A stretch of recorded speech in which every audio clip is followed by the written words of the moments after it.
Betapa baiknya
saya ke pas kuping gitu kurang ajar ya. Semangat, semangat, semangat. Ya, yang sakit nanti akan disembuhkan. Amin. Kalau kita berdiri, berdiri gitu ya. Nanti Tuhan berkati akan saudara-saudara. Ya, sekarang saatnya kita mau mendengarkan firman. Sebelumnya, mari kita Tuhan ya.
pujian syukur kami Tuhan, penyembahan kami, rasa hormat kami kepada-Mu Tuhan.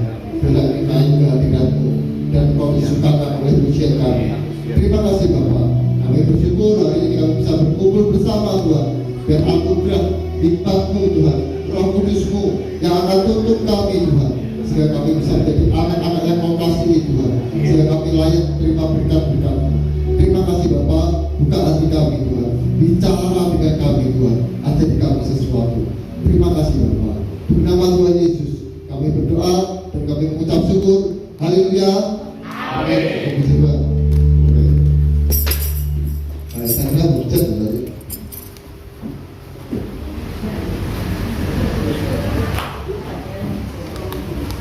Ya, dengar suara saya ya.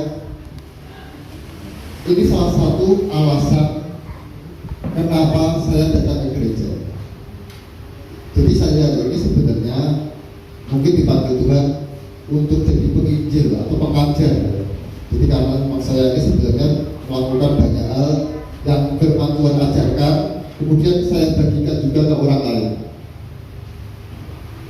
Jadi saya di gereja itu, ini terus terang aja ya, karena panggilan saya, jadi saya di gereja itu tidak terlalu senang dengan khotbah, nggak terlalu senang dengan khotbah. Yang paling senang itu apa saya? Pujian dan penyembahan. Apa bedanya Pak? Pujian dan penyembahan di gereja sama di rumah? Beda kan? Beda. Kalau di rumah itu kita nggak ada alat musik, nggak bisa bareng-bareng, nggak bisa angkat-angkat. Saya itu dulu setiap pagi kalau ibu saya pergi ke pasar, pulang, ya bisa terus jualan. Saya terus di rumah pujian penyembahan sendiri. Saya angkat tangan sendiri, betul, diurusin. Saya penyembahan sendiri diangkat. Terus baru setengah angkat tangan ada yang datang bugi gitu. Terus gak jadi. Jadi saya merasa seringkali terganggu di situ. Ada bugi ya Pak? Makanya saya nggak tahu ya, tetangga saya itu mungkin karena saking sayangnya sama ibu saya, walaupun warungnya tutup tetap dimasukin gitu, tetap dicari terus. Saya benar berpikir ini orang apa nggak lihat warungnya tutup, kok masih cari ibu saya gitu. Ya kadang masuk juga lihat motor ibu saya juga nggak ada, dan masih tetap pokoknya tingkat semangat bugi gitu dulu pokoknya. Ya, jadi saya itu makanya saya sering ke Gesmani itu juga cari tempat yang tenang, nggak ada yang ganggu saya. Soalnya saya kalau doa di rumah juga kesulitan, sama pujian penyembahan di rumah juga kesulitan. Ada baru pujian penyembahan ada anak kecil lari, gitu ya, di APS atau saya punya teman anak kecil kelas 1 SD. Nah itu kalau dulu lebih lagi kakak-kakaknya itu kalau main ke rumah saya, manggil saya om gitu. Kalau saya masih diem pasti nggak berhenti omnya. Om gitu terus. Makanya saya itu cari tempat yang tenang itu sulit. Ya, karena itu saya suka ke tempat doa. Nah, kenapa alasan saya datang ke gereja? Itu alasan utama saya pujian penyembahan. Betul. Kalau firman Tuhan itu saya sering baca Alkitab sendiri. Saya suka baca Alkitab sendiri. Tapi kalau pujian penyembahan di rumah saya nggak ada sih, dudakan, tumpang nggak ada. Jadi kan beda ya dengan alat musik sama enggak ya. Makanya saya itu tadi berpikir, wah gimana ini tambahin apa? Berat. Kita aja berpikir gitu. Karena sebenarnya ada kalau saya misalnya mau aja tidak cari tempatnya nanti bisa dikasih berat. Cuman saya kadang berpikir pemainnya itu ada apa enggak gitu. Dan saya berpikir gitu, makanya kalau punya anak atau apa yang bisa main musik, saya sangat sekali kita semua melayani Tuhan di sini. Ya, ini untuk Tuhan, bukan untuk saya, nanti akan saya jelaskan. Ya, jadi saya sangat senang dengan pujian dan penyembahan. Maunya saya itu kalau di sini pujian penyembahan terus rasa khotbah. Gitu betul. Karena ya saya itu sering bagi firman ya. Jadi saya kalau di sini sebenarnya ini kan saya jadwalkan untuk teman saya, tapi teman saya nggak tahu mungkin ada apa atau sesuatu yang belum jadi datang. Ya oke lah, saya ganti. Kebetulan Tuhan kan bicara dengan saya tentang pujian dan penyembahan, jadi saya ingin ajarkan ke saudara semua supaya kita ini diberkati. Karena pujian penyembahan penyembah itu luar biasa, betul. Kalau ada hal yang tidak bisa dilakukan Tuhan apa? Tuhan kan maha kuasa, ya bisa melakukan segalanya, betul ya? Bisa memindah gunung, bisa apa macam-macam. Bisa nggak bisa? Iya. Tuhan nggak bisa memuji dirinya sendiri, nyembah dirinya sendiri gimana Tuhan? Bisa nggak? Terus Tuhan sujud dengan dirinya sendiri kan nggak bisa. Karena itu Tuhan senang dengan orang-orang yang memuji dan menyembah Tuhan. Yang dicari Tuhan itu kalau kita baca di Alkitab ya, aku mencari penyembah-penyembah yang benar. Bukan aku mencari orang-orang kaya, bukan aku mencari orang-orang pintar, bukan aku mencari pengkhotbah, enggak. Aku mencari pendeta-pendeta, enggak. Tuhan mencari penyembah. Itu yang betul. Jadi kenapa sih Daud itu dikasih Tuhan? Ya, sampai anak cucunya diberkati Tuhan. Sampai sekarang ini Daud itu menjadi simbol sebuah negara. Kalau kita lihat negara Israel itu, itu ada simbolnya. Artinya apa itu? Kita punya bintang, simbolnya bintang ya. Ada yang pernah lihat bendera Israel ya? Gambarnya apa mas? Bintang ya. Itu bintang Daud. Coba luar biasa kan? Hanya Daud yang disebut kekasih yang mengerti hatiku. Kemarin Pak Tarno di Komsel sering kalau kita ini tahu pujian dan penyembahan, baca kitab Mazmur. Karena di situ ada pujian dan penyembahan, dan kitab Mazmur itu sebagian besar ditulis oleh Daud. Ya, pujian penyembahan itu sangat luar biasa. Saya ingin ajarkan satu hal tentang pujian dan penyembahan, dan ini menurut saya kalau kita mau praktekkan, kita mau lakukan, ini sesuatu yang sangat ajaib. Ajaib, pujian dan penyembahan itu sangat ajaib. Saya tapi nggak mau bicara tentang kuasanya, yang bisa membuat kita menjara harta, membuat kita menang, membuat kita menang dalam peperangan, mengalahkan musuh, masalah dan macam-macam. Tapi saya ingin ajarkan satu caranya. Coba kita baca di 2 Samuel 6 ayat 12 sampai 23. 2 Samuel 6 ayat 12. Kabarnya ini banyak ya, kita mau bacakan ya, atau saya aja yang bacakan ya. Dengarkan kalau ayat bahwa kita disimak, biar tahu ceritanya. Ya. Nah ini diceritakan tentang tabut Allah. Saya bacakan. Diberitahukanlah kepada Raja Daud demikian. Tuhan memberkati seisi rumah Obed-Edom dan segala yang ada padanya oleh karena tabut Allah itu. Lalu Daud pergi mengangkut tabut Allah itu dari rumah Obed-Edom ke kota Daud dengan sukacita. Apabila pengangkat-pengangkat tabut Tuhan itu melangkah maju 6 langkah, maka ia mengorbankan seekor lembu dan seekor anak lembu gemukan. Dan 6 langkah dikorbankan korban ya. Dan Daud menari-nari di hadapan Tuhan dengan sekuat tenaga.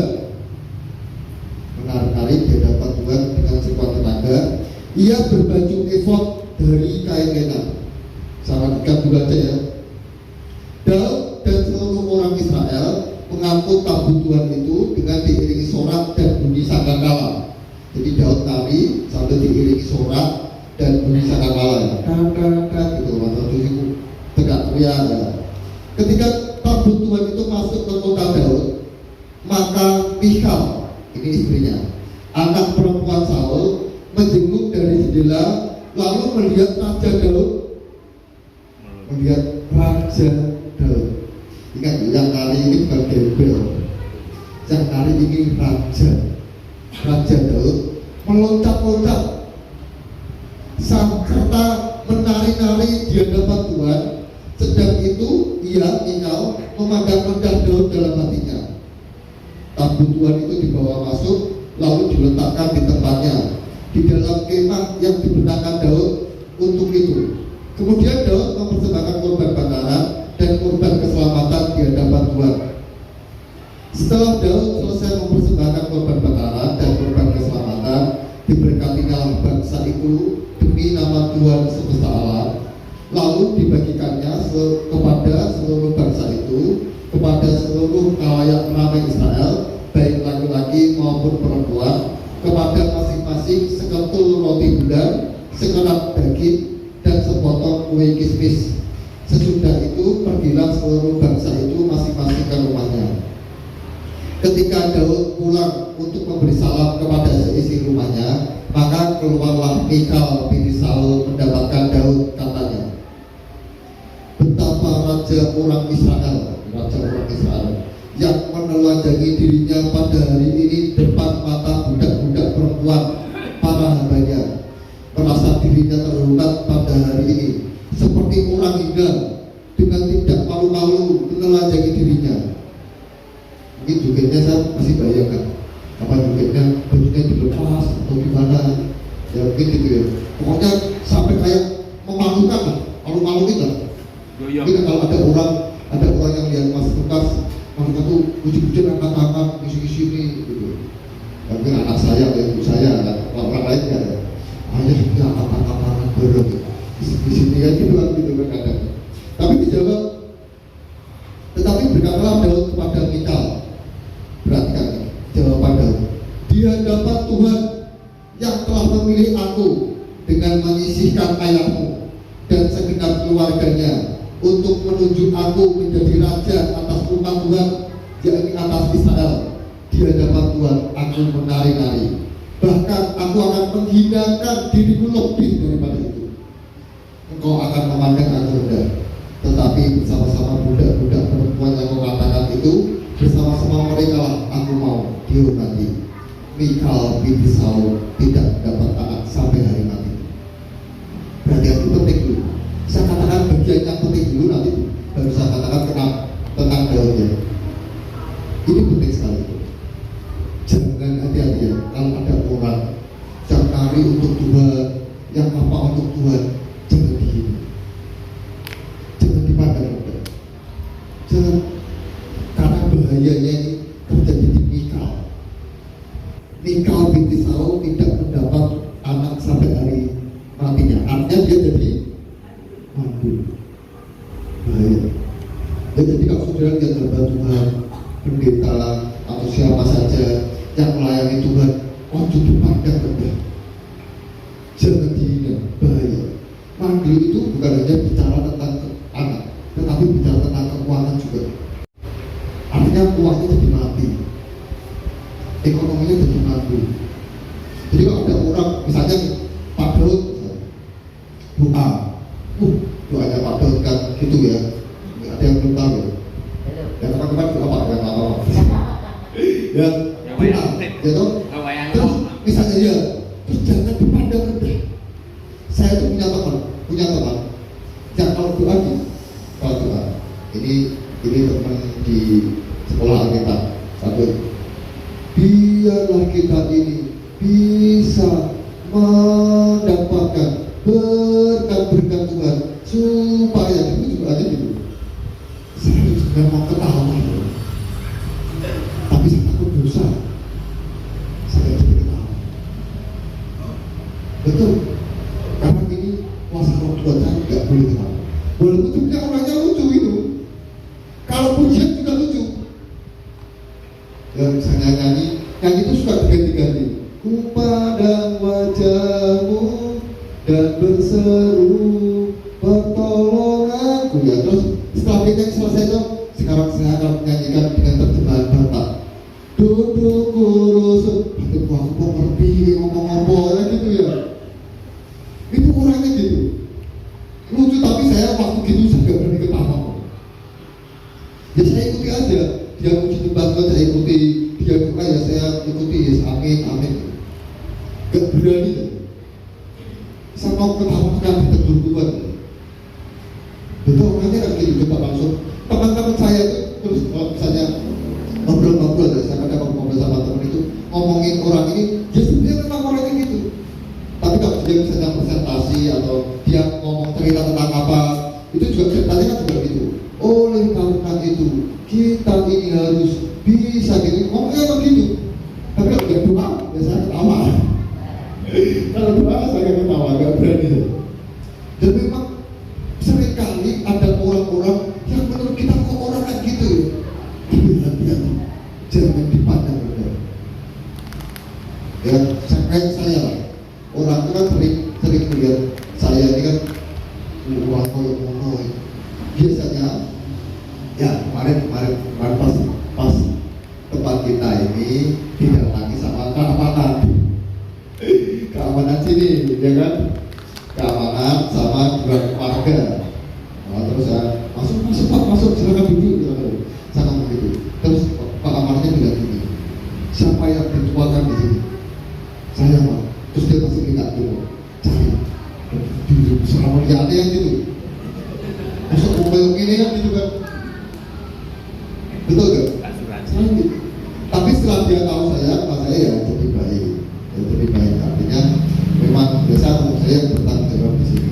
Itu Pak akhirnya itu saudara ternyata gak kalah dengan gol. Jadi ganggu kan, kotor. Namanya orang air kan gak kalah kan kotor. Solusinya gimana? Ya nanti minta tolong aja dicarikan tempat supaya bisa kalir ke keluarga tujuan sudah jadi. Tapi artinya seringkali ya kita akan ditemukan dengan orang yang menurut kita rendah, menurut kita hina. Tapi hati-hati, jangan direndahkan, jangan dipandang itu. Karena kita nggak tahu di balik orang itu ada siapa. Daud itu kan juga dipandang rendah. Anak kecil kamu kayak anjing aja mau melawan aku sama Goliat kan gitu kan. Tapi terus Daud mengebar mungkin melintang dia gitu. Saya nggak tahu tempat sampai di tengah-tengah kepalanya Goliat jatuh mati. Menurut kamu, menurut saudara-saudara, Goliat itu menghindar nggak? Nggak tahu deh, nggak dituliskan. Tapi kalau seandainya menghindar, itu batunya ngikutin dia, bukan pokoknya gitu. Pokoknya kena aja. Karena apa? Tuhan. Kamu merendahkan hambaku mati. Mati itu tidak mandul, mati apa? Mati rahim, mati usaha. Pokoknya jangan direndahkan. Hati-hati, pokoknya dia ngomong apa atau dia kayak gimana, saya tahu kalau bajuan saya mau artinya mau mendengarkan, mau menghormati. Ya nggak ada bagian yang dihormati itu kalau saya nggak terlalu itu nggak penting. Saya urusan itu sama Tuhan. Kalau di sini saya ingin melayani, bukan ingin dihormati. Ya gitu ya. Ini yang penting dulu saya katakan dulu, jangan memandang rendah siapapun, apalagi orang yang dipakai Tuhan. Ya. Nah, tapi ada yang saya sangat suka sekali, yang kata-kata ketika ayat 14 ini, dan Daud menari-nari di hadapan Tuhan. Ayat 14 gitu. Dan Daud menari-nari di hadapan Tuhan dengan sekuat tenaga. Ia berbaju efod dari kain lena. Daud dan seluruh orang Israel mengangkut tampuk Tuhan itu dengan diiringi sorak dan bunyi sangkakala. Sini pernah ada yang lihat itu enggak? Juga ketek udah ditabui enggak? Budak terus saya juga coba. Ini saya juga coba. Raja, bukan ketek tapi raja. Wes rasa Daud kesukaan Kak Tuhan. Bariki kita praktekin ya. Saya pas manusia tanggui, nanti balik ke dunia gini gimana? Malu nggak balik? Malu ya? Malu. Sampai balik saya asal malu. Betul nggak? Sekuat tenaga buat dengan jubitnya kayak apa? Sambil meloncat. Tadinya tuh ini ya, sharing ini mau saya tulis judulnya Raja Edan. Bayangkan kita dulu raja ditabui juga tolong. Iya coba. Perasaan rojo, wali kota aja. Ayo tak tabui juga wali kota Semarang, juga Semarang sama dekat sama cewek ya. joget-joget lucu lah, paling kemarin edan, gitu loh. Jadi Mikal itu sampai berkata tentang Daud, kok kowe iki wis edan? Kok kamu sampai mempermalukan dirimu sendiri, menjadi dirimu sendiri seperti itu? Berani ya? Itu Daud menangani semua tenaga. Saya cuma angkat tangan aja. Beratnya di mana? Kenapa kok saya suka angkat tangan waktu pujian penyembahan? Itu ada ceritanya juga. Ketika saya sakit, pertama kali saya sakit ya, saya itu diajak datang ke peristiwa doa teman saya yang sekarang jadi panggil ulang Tuhan. Nah, waktu peristiwa doa gini, terus saya tuh bisa membaca angkat tangan. Saya angkat tangan. Terus teman saya kan nggak bisa angkat tangan karena sakit. Jadi ada yang stroke. Ada yang bisa angkat stroke tapi nggak bisa angkat tangan ya. Nah, teman saya lebih lagi tangannya emang nggak bisa diangkat dua-duanya. Tapi saya, puji Tuhan, aku bisa angkat tangan. Betul nggak? Ojo bisa angkat ini sih, nggak sedih lagi, lagi pingin angkat tangan. Ojo nggak langsung ngadep, nggak sejuget-juget saja kayak gitu. Baru pingin joget, wis telat. Betul nggak? Saya sampai kemarin berpaul di sini juga joget. Loh betul, saya nggak memandang-pandang. Dia nari untuk Tuhan, sukacita untuk Tuhan. Itu yang harus kita lakukan sebenarnya. Saya itu di gereja saya dulu di Solo, itu ada choir. Nah, saya masih tahu. Di keluarga Allah itu ada choir. Jadi selain BLC kan ada choir yang misalnya nyanyi apa ya? Allah Bunda saat berpuasa dia lompat-lompat choirnya. Terus saya yang ada di jemaat sana, saya ikut-ikut gitu. Kan ada tau, misalnya choirnya gini-gini, kita juga ikut-ikut tuh. Nah, saya itu pernah jadi choir di sana di GPI Keluarga Allah. Jadi saya tuh di GPI Keluarga Allah kan lama sebelum anak saya lahir, karena saya nikahnya di sana dan di sana itu dari gerejanya dibangun. Terus saya pernah jadi choir di atas kayu gitu, di atas kayu gitu. Itu kalau salah lompat bisa menusuk timbul ya. Karena baru dibangun. Tapi saya senang di situ Tuhannya sangat kuat dulu.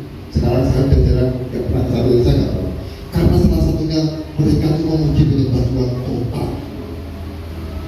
Betul. Kalau haleluya, saudara kalau lihat GPI Keluarga Allah di YouTube itu gak hampir semua orang angkat tangan kalau pujian begini. Gak ada yang jaga. Tadi saya waktu di sini membayangkan saya angkat tangan di sini pun cuma saya, tapi kalau di sana hampir semua angkat tangan. Salah satu hal yang saya inginkan di sini itu apa? Kita kehadiran Tuhan yang kuat, kita bisa puji dan nyembah Tuhan dengan benar. Betul. Ini kita saat ini belum banyak. Saya berpikir kalau kita banyak tempatnya juga mungkin belum cukup kan gitu kan. Tapi saya ingin kita tuh kalau di sini nggak sia-sia. Walaupun gereja masih kecil, tetapi hadirat Tuhannya kuat. Saya ingin sekali saya. Jadi saya itu dulu kalau saya di uji nyembah Tuhan itu kayak ada aliran Roh Kudus itu seperti orang yang merintih gitu. Pernah ada yang alami ya? Gitu. Terus nanti bisa neteskan air mata sendiri. Saya ingin seperti itu. Kenapa gerejanya kecil? Saat ini kecil. Tapi saya yakin kalau kita mau total mau tidak menyembah Tuhan, hadirat Tuhannya itu akan kuat. Dan dia, kalau hadirat Tuhan kuat, Tuhan datang, itu Tuhan bukan bawa dengan tangan kosong. Tuhan akan bawa dengan berkat. Betul. Satu yang membuat saya rindu di gereja itu pujian dan penyembahan. Jemaat GPI Keluarga Allah itu hampir semua berkat. Dulu, saya juga nggak tahu sekarang ya, saya bisa. Pokoknya gini, saya lihat gereja yang diberkati Tuhan jemaatnya luar biasa, itu pasti pujian dan penyembahannya luar biasa. Jika itu kerajaan yang ada itu luar biasa. Kau perhatikan kalau pujian dan penyembahannya kenyang, itu dia gerejanya sudah maju. Makanya kita kalau udah menyembah kayak Daud itu, rasa lompat-lompat, paling gampang gak angkat tangan, lompat banget. Jangan tunggu langsung diangkat tangan dulu, mau ngeliat angkat tangan, benar angkat apa iso. Tapi betul, dulu saya tuh angkat tangan nggak bisa. Saya tuh dulu aja bisa angkat tangan, jadi cuma sebatas gini aja, nggak bisa sampai sini, nggak bisa. Makanya saya senang banget angkat tangan. Ini ekspresi saya beda banget. Saya nggak mau mikir masalah dulu. Saya nggak mau mikir apapun dulu. Ketika saya puji dan nyembah Tuhan, saya mau fokus puji dan nyembah Tuhan. Daud itu sebenarnya raja yang paling kaya di Israel itu siapa? Orang ngomong Salomo itu sangat kaya, tetapi Salomo itu kaya karena warisan. Yang sangat kaya itu Daud. Dia dari nol, dari pelarian, bukan anak raja, dari buronan yang dikejar-kejar sama Saul. Dia menjadi raja yang sangat kaya, sangat. Ketika siapa yang bangun bait Allah? Salomo kan, betul ya, pernah dengar ya? Bahwa Allah ini yang bangun Salomo, duwite tapi duwite Daud. Langsung kita baca di 2 Tawarikh. Daud memberikan hartanya semua untuk nanti pembangunan, kemudian kepala-kepala semua kepala berikan juga memberi.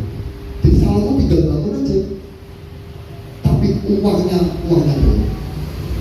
Dan kaya siapa? Dia sangat diberkati. Siapa yang ingin diberkati Tuhan? Dia nggak, saya berpikir dan nggak berperang. Orangnya kecil gitu.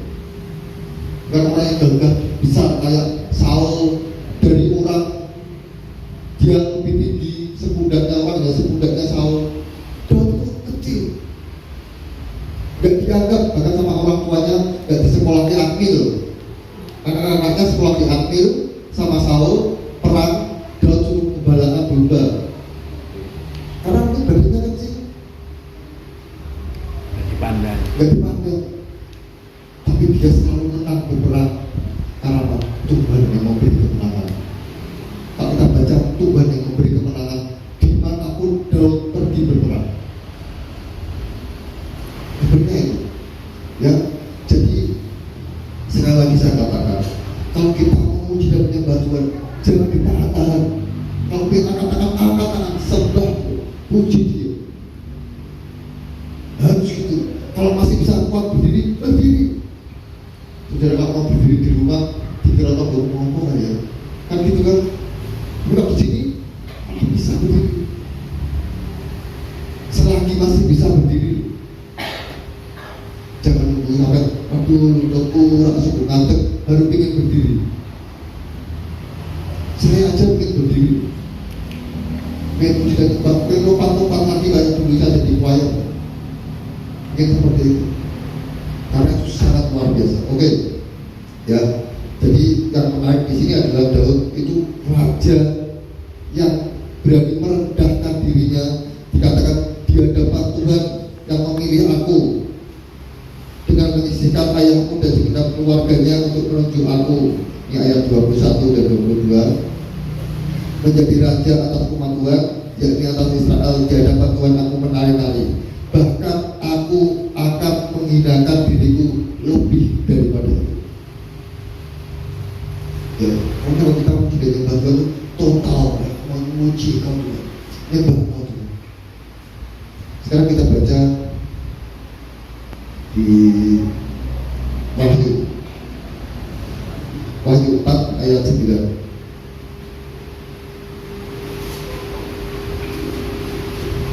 Wahyu 4 ayat 9. Yang kami belajar bareng-bareng. Saya bacakan dulu ya sampai ayat 11. Dan setiap kali makhluk-makhluk itu mempersembahkan puji-pujian, ini ada puji-pujian dan hormat dan ucapan syukur kepada Dia, yaitu Tuhan yang duduk di atas tahta itu dan yang hidup sampai selama-lamanya, Maka tersyukurlah ke-24 tua-tua itu di hadapan dia yang duduk di atas tahta itu. Dia tersyukur, dan mereka menyembah dia yang hidup sampai selama-lamanya, dan mereka melemparkan mahkotanya di hadapan tahta itu sambil berkata, "Ya Tuhan dan Allah kami, Engkau layak menerima puji-pujian dan hormat dan kuasa, sebab Engkau telah menciptakan segala sesuatu, dan oleh karena kehendak-Mu semuanya itu ada dan diciptakan." Jadi kalau kita nanti di sana, ya saya kasih gambarnya. Di sana itu ada yang namanya surga dan kerajaan surga. Surga itu bumi baru, ya tempat kita ini tinggal. Bumi ini bumi ya. Cuma ini kan bumi ini akan hancur. Nanti akan ada bumi baru. Itu surga. Tempat kita tinggal, ada rumah-rumah, saat tetanggaan dengan Pak Daud, dengan Bu Daud, dengan Mas Dimas. Mau ke rumahku gitu. Surga ada rumah-rumahnya. Ada kayak apa, pemandangan, pohon-pohon yang indah, ada sungai-sungai. Itu surga. Tapi ada juga namanya kerajaan surga. Itu namanya Yerusalem baru. Nah, kerajaan surga itu sebuah kerajaan yang dari emas, yang lantainya putih karena dari berlian, gambarnya seperti itu. Sangat indah, sangat mewah, sangat cantik. Dia turun dari surga, dan itu kerajaan surga. Kerajaan surga adalah di mana Tuhan bertahta. Jadi Tuhan itu, Tuhan Yesus, saya pernah mimpi lihat Tuhan Yesus duduk di atas tahta. Jadi jangan takut, kita nggak salah sembah. Karena benar-benar yang jadi raja nanti itu Tuhan Yesus. Ya, jangan takut, kita nggak salah sembah. Saya sudah lihat sendiri. Nah, Tuhan Yesus duduk di tahtanya. Tidak semua orang, sembarangan orang bisa masuk kerajaan surga. Tidak bisa, tidak semua orang. Ini mungkin kalau tabernakel ini ruang Maha Kudus.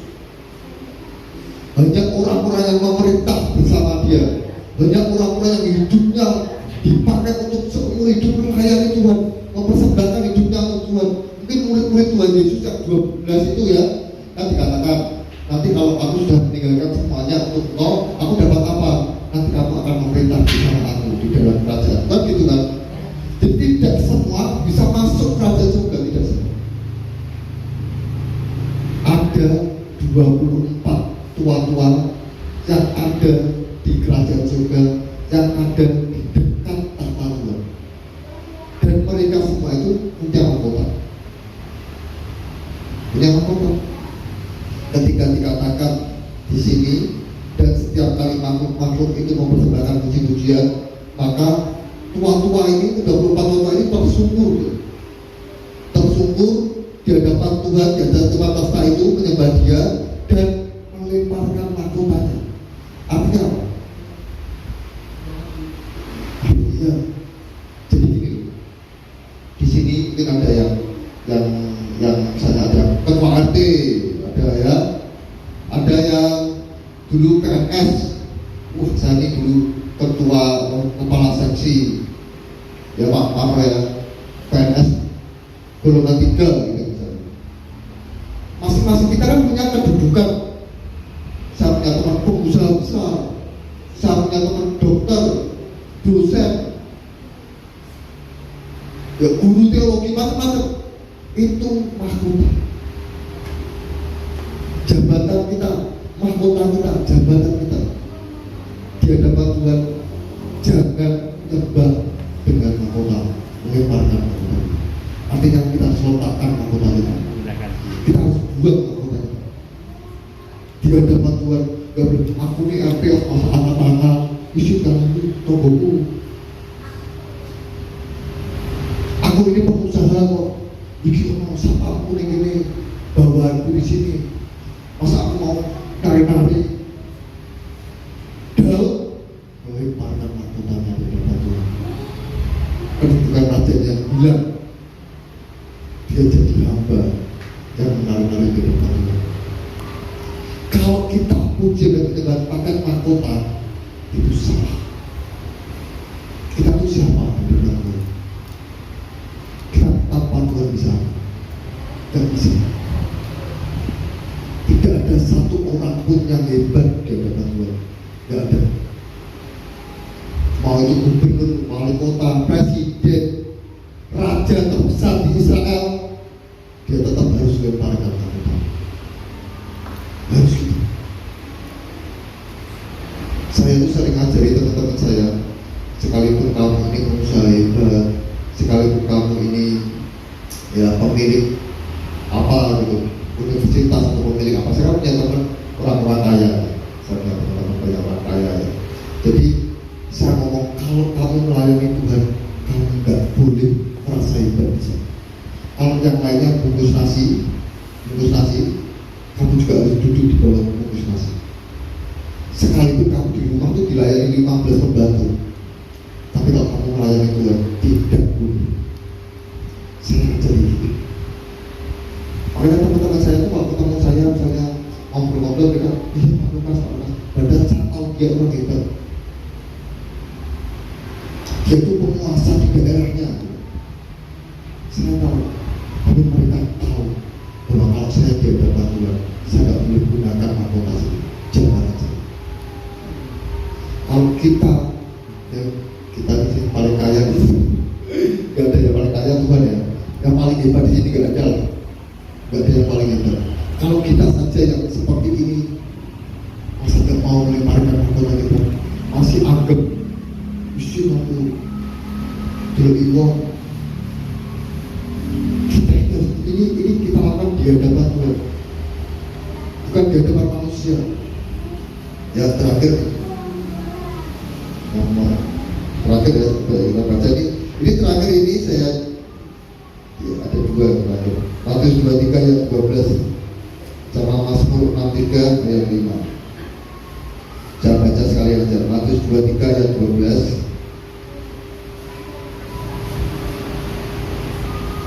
Ya ini ya. Dan barang siapa meninggikan diri, ia akan direndahkan, dan barang siapa merendahkan diri, ia akan ditinggikan. Ya saya itu senang filosof, senang gitu. Karena gini, kalau saya sudah di bawah, orang mau merendahkan saya, ya sudah di bawah kok. Kalau direndahkan artinya di bawah, direndahkan, dibawahkan. Kalau saya sudah di bawah, ya orang mau merendahkan saya, ya saya biasa aja kalau saya sudah di bawah. Saya nggak mau meninggikan diri saya, artinya ya saya suka gitu, sudah. Saya sama siapa aja, ini ngalah. Ditanyain, oh ini mas ya gitu. Gak pernah meletakkan diri saya sebagai apa itu saya gak ingin lah. Saya merasa ya diri saya dengan saudara itu sama. Kalau saya dihina sama pendeta, mas Lukas ini sombong. Saya sering kan dikatain gitu tuh. Karena mereka lihat saya ini gerak kerja kayak gini, terus saya jawabnya apa? Sombong, jadi sombong gitu, sombong. Tapi saya tahu saatnya Tuhan yang bisa itu yang bikin saya.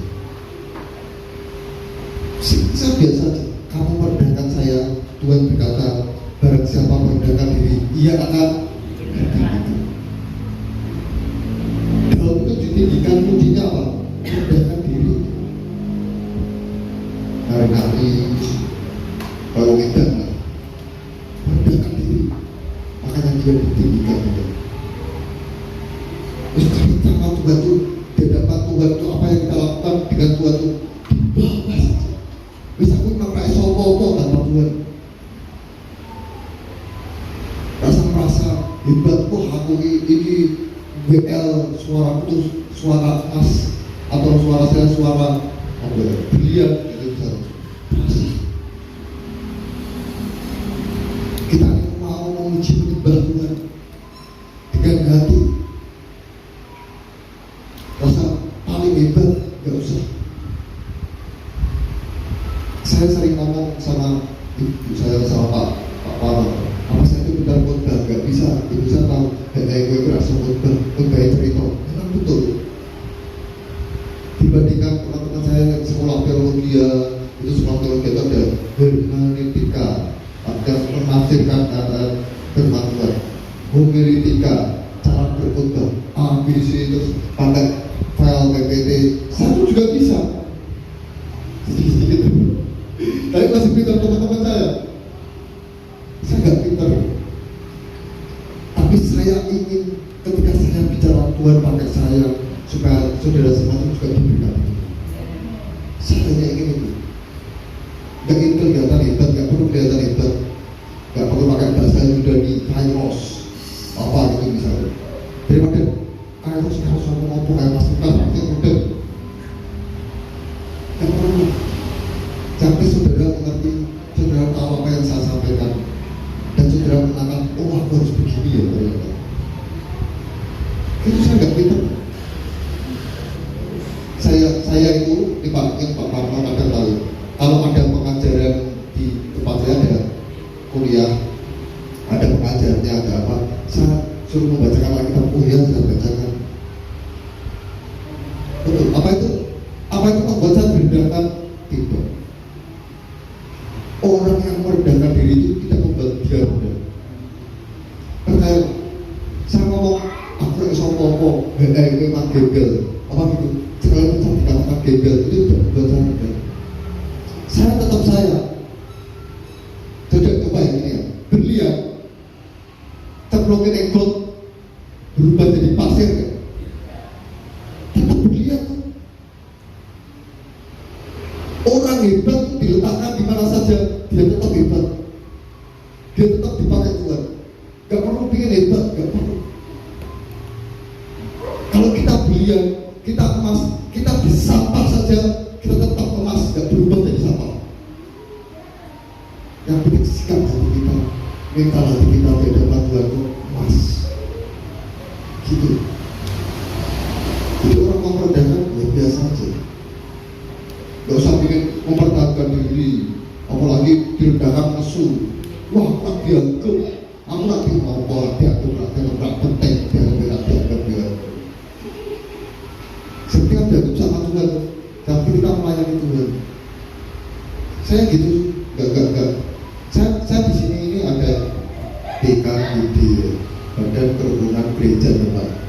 Ya saya senang mau gabung, diajak ya mau, tapi saya bukannya saya mengajarkan dulu saya gitu enggak. Kalau saya diajak, saya pasti mau. Saya udah ngomong sama teman-teman. Kalau kita ikut BKID, kita kesempatan dan kesempatan. Saya mau ingin jaga pendeta, enggak. Apa saya terus ngomong, kapan saya jadi pendeta? Enggak. Bagi saya gereja ini bukan untuk saya jadi pendeta, tapi supaya kita bisa menikahkan, membaptis. Nanti Mas Dimas misalnya mau nikah, siapa yang mau nikah bisa di sini. Misalnya ada, Pak saya ada surat kematian, kita bisa keluarkan surat kematian untuk keterangan kan. Misalnya ada yang dibutuhkan catat untuk orang yang sudah meninggal gitu, jika dia itu dari kakak atau apa kan gitu kan misalnya. Itu bisa. Saya hanya ingin itu. Tidak ingin jadi apa, enggak ingin. Saya nggak pernah. Saya itu dulu ditulis di sebuah renungan yang saya tulis di sebuah gereja, ditulis Evangelis Lukas. Saya ngomong sama yang mencetak, EV-nya bagus saja, tulis Lukas. Mengapa EV? Tak mudah EV itu. Ya wes, yang penting saya lakukan bagian saya yang terbaik. Rendahkan diri saja. Tak perlu minta maaf. Walaupun kita nggak salah, minta maaf nggak apa-apa. Omongannya salah. Gitu. Jadi orang itu harus rendahkan diri. Apalagi di hadapan Tuhan. Karena kuncinya untuk ditinggikan Tuhan itu kita harus itu kuncinya. Kalau kita berusaha meninggikan diri, kita akan berusaha mati-matian tetap tinggi. Tapi kita nggak perlu gitu, kita akan ditinggikan Tuhan. Itu yang saya dapatkan dari. Oke, terakhir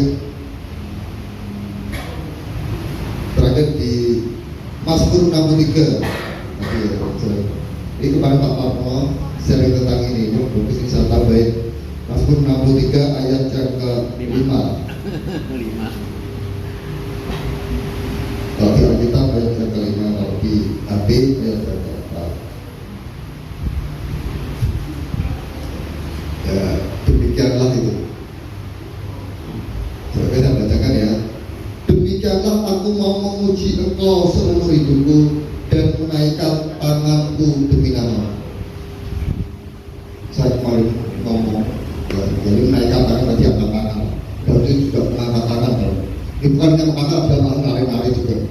Tapi artinya ini, demikianlah aku mau memuji Engkau seumur hidupku dan menaikkan tanganku demi namamu, untuk Engkau, untuk namamu, demi namamu. Hati-hati, BLC dan saudara memuji di sini bukan untuk jemaat, bukan untuk dilihat hebat, bukan untuk persoalan sopo masukan nggak ada saya jadi, bukan persoalannya apik, nggak perlu. Saya ingin memuji untuk Engkau demi namamu. Sama di sini yang semua jemaat juga sama. Saya berharap mungkin anak saya ada apa ini juga pelayanan yang dia juga. Tapi ketika pujian menyembah dia tetap bisa ikut. Dan mungkin suatu hari nanti kalau kita bisa dua kali, yang satu tugas, satu lagi bisa nggak tugas untuk mengikuti ibadahnya. Karena dulu saya di gereja saya dulu itu kalau saya tugas choir, gitu, saya kan nggak bisa bebas nyembah Tuhan. Setelah tugas choir, saya datang lagi untuk saya jadi jemaat, untuk saya bisa bebas menyembah Tuhan. Saya dulu gitu di GBI Keluarga Allah gitu. Jadi saya kalau tugas saya datangnya 2 kali, karena di satu sisi saya harus melayani, mungkin ada yang harus apa ini RCD atau macam-macam. Tapi di satu sisi saya ingin menyembah dan memuji Tuhan dengan bebas. Ya, ingat untuk Tuhan, memuji kok, jangan untuk orang lain, jangan untuk dilihat orang hebat, nggak perlu. Orang lihat hebat terus bingung apa? Coba kalau kita memuji menyembah Tuhan itu untuk orang lain dilihat hebat, terus untuk apa baru ngomongnya ngai dewi apa pizza apa yoga, cuma dipuji orang itu apa? Dipuji orang kita kalau melakukan yang baik ya orang muji ya sudah memuji biasa. Tapi jangan ingin dipuji, jangan ingin seperti itu. Kita memuji dan menyembah harus ke Tuhan. Fokus kita harus aku mau menyembah Engkau. Ya, terutama memang ini diketahui oleh BLC karena, tapi juga semuanya. Ya, saya dulu pernah punya pacar. Kalau ke gereja sama pacar saya, namanya Ratna. Saya ngajak ke gereja kan mamanya dia. Jadi kalau pujian penyembahan dia duduk sebelah saya. Saya berdiri, saya pujian penyembahan. Apa pengen dilihat pacarnya? Wah, hebat enggak? Karena memang saya ingin memuji dan menyembah. Gitu.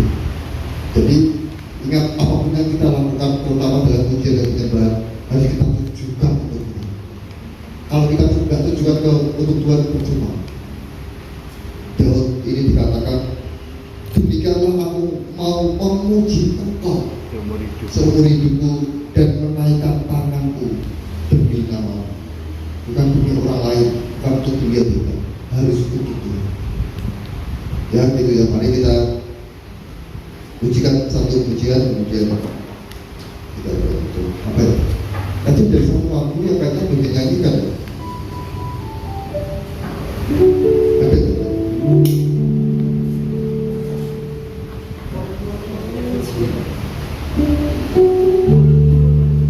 Oh ya itu aja. Tuhan kau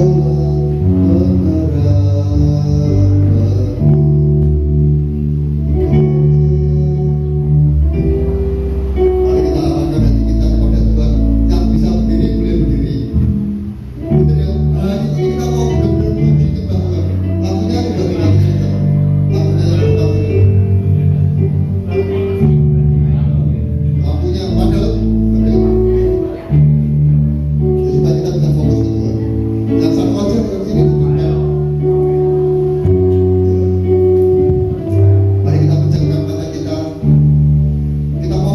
benar-benar